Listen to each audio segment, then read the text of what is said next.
Everyone, the Federal Reserve is now doing what's called monetizing the debt for the U.S. government. Monetizing the debt is where the Federal Reserve steps in and buys U.S. government debt straight up without even bothering to go through a bank or an investment bank or something like that. What normally happens is the Federal Reserve, if they want to manipulate interest rates, they buy or sell government debt in the open market from companies like Goldman Sachs or J.P. Morgan or whoever. But I've been saying for a long time, look, at some point the U.S. government's going to want people to buy their debt, and people are not going to be willing to buy their debt. So slowly over the last decade or so, countries have been dropping out. So Japan and China and other countries that have historically owned a lot of U.S. government debt, meaning they've loaned the U.S. government a lot of money, those countries are starting to drop out, meaning they are, paring back and saying, hey, instead of buying additional new government debt and sort of ramping up how much government debt we own, we're going to slowly pare that back. And part of the way they do that is they just start buying less and less, and then as the debt they already own comes to maturity, they just take the proceeds, and rather than sell the debt, they take the proceeds and just, sit on them or convert them back to their local currency or whatever it is they decide to do. So as of the last week or two, the Federal Reserve, there's been a couple, one or more, I can't remember how many, one or more failed treasury auctions. So what is a failed treasury auction? Well, that is when the government says, hey, we're going to auction off, $20 billion of, 5-year government debt and another $30 billion of 10-year government debt and whatever, $40 billion of, 30-year government debt. And of course, each different duration has a different interest rate. So those interest rates have been creeping up. The government is trying to push them down because they have to refinance about $9 trillion this year, which is absolutely insane. About one quarter of all of the U.S. government debt comes due this year, which means they have to, because they're not going to cut back spending. Clearly, there's zero appetite in Washington, D.C. to cut spending, even after Elon Musk and all the Doge, finding of all the waste and fraud and abuse and all that sort of stuff. They're not cutting any of that.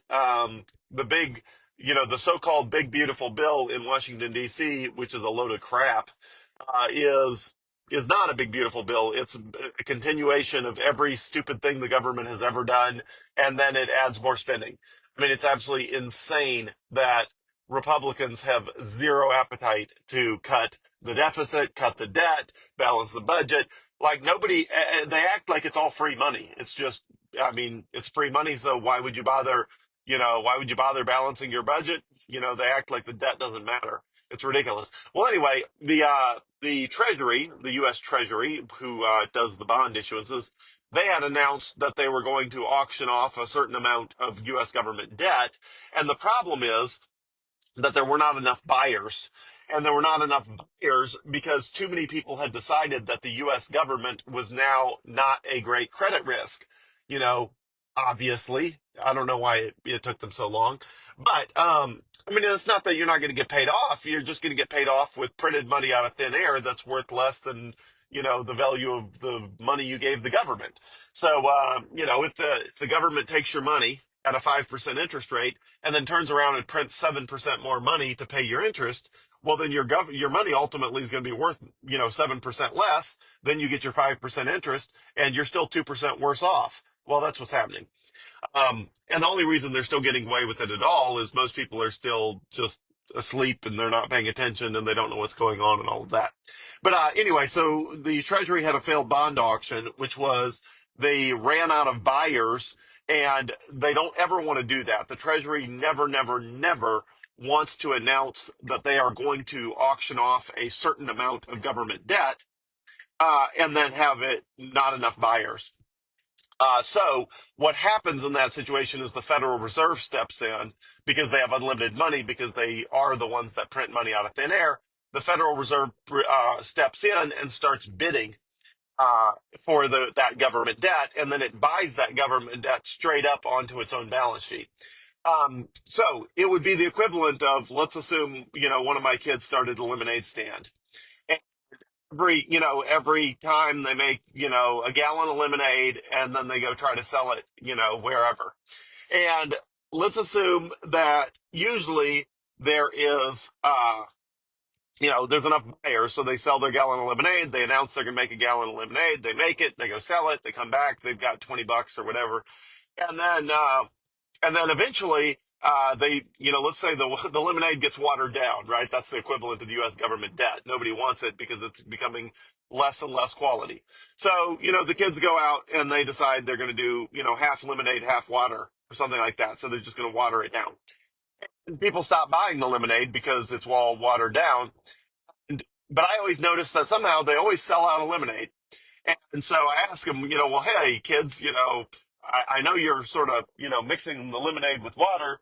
How do you keep selling the entire gallon? And they're like, oh, well, after we sell the first $10, we just use the $10 we got to buy the other $10 of lemonade from ourselves. That way we always sell $20 of lemonade. It's like, okay, like, let's think about this. So you're taking money and then you're basically buying the lemonade from yourself because the market doesn't want your lemonade. And then you say, well, the great thing about our lemonade is there's always enough demand to buy a whole gallon of lemonade. And the truth is, no, there's not. There's enough money to buy half of your lemonade, your watered down lemonade, because enough people like lemonade enough that they're willing to buy, half a gallon of watered down lemonade. But then you run out of buyers and you'd have to, lug the other half gallon back in, back home and, tell me how you failed. But instead, you just use the first $10 to buy the second $10 of lemonade from yourselves. And if that doesn't work, you just take some monopoly money out, to the lemonade stand, and however much money you can't sell of lemonade, you just use the monopoly money to buy the rest of it from yourself. So that's basically what's happening right now with the U.S. government debt auctions. Is when the marketplace runs out of real people with real money that want to buy U.S. government debt, the Federal Reserve steps in and just buys it with made up money out of thin air. Now, the Federal Reserve has been doing this the last couple weeks. I mean, tens of billions of dollars. We're not talking small amounts of money here. The Federal Reserve has been buying government debt, which is called monetizing the debt. They've been doing that with tens of billions of dollars, which indicates that people just are not willing to trust the U.S. government anymore. Now, this is not a problem unique to the U.S. government. Bond yields, which is the amount of money the government has to pay for people to buy their long-term debt, are getting higher and higher and higher. So in Japan, which is notorious for having borrowed just ridiculous amounts of money, their debt to GDP is much higher than the United States. In Japan, they've got their interest rate for 30-year and 40-year bonds just hit the highest it's ever been in history as of the last couple days, meaning Japan now has to pay people more interest in order to be willing to buy their debt than they've ever had to pay in the history of Japan. Um, and bond yields around the world are high because, again, it's not unique to the United States. Just people are increasingly concerned that that all governments are not going to be able to pay their debts, and so they're demanding higher and higher interest rates. So where does this go? Well, it just keeps. Yeah, I mean, it keeps going. Where eventually you get the central bank just starts buying more and more of the debt issuance, and that's how you get hyperinflation. You get hyperinflation because as soon as nobody's buying the debt anymore, the Federal Reserve is buying the debt. So instead of the government being funded partially by taxes, partially by borrowed money, which pulls money out of the economy, and partially by printed money, which is the three ways they fund the federal government. Which is it's ridiculous that tax money, even when they take 40% of all of our money, is still not enough. So the way the government works is they tax as much of your money off of you as they possibly can get away with, and then they borrow as much money out of the economy as they could possibly get away with. And when that fails, they print the rest of the money just out of thin air. So that's three ways the government gets money, all of which are bad for you. Because when they borrow money out of the economy, it makes it harder for you to borrow money in the economy because you're competing with the government to borrow money. and the government can print money out of thin air. So people are more likely, initially to give money to the government because they're like, well, you know, at least I know I'll get the dollars back. They may not be worth as much, but at least I know I'll give them back because the government can just make them out of thin air. So anyway, things are bad when the government has resorted, increasingly to the third category, which is, hey, nobody even wants our debt anymore. We're just going to make the money up out of thin air. So as of the last couple of weeks, that's been happening more and more with the U.S., the Federal Reserve monetizing the debt by just straight up printing money and buying the debt with it.